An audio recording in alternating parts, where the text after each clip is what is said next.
Japanese. かわいい。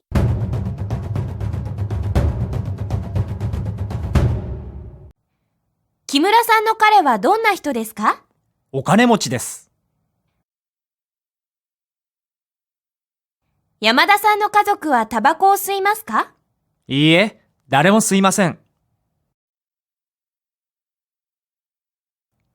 ジョンさん、今日どこで昼ご飯を食べますか？ごめん、もう食べちゃった。先生、今何時ですか？あ、時間ですね。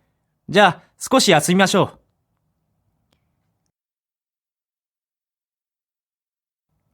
いらっしゃいませ。お二人ですか？はい。昨日のサッカー見ましたか？あまり好きじゃないから。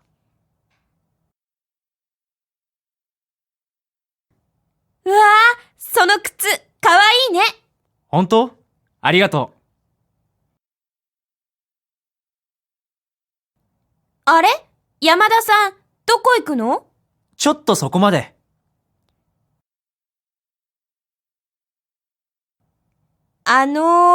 すみません。次の電車は何時に来ますか？あ、今の電車が終電です。終電？ええ、電車は明日の朝まで来ません。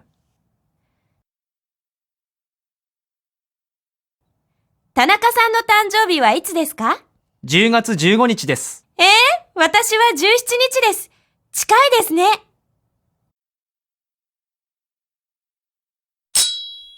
バイバイ。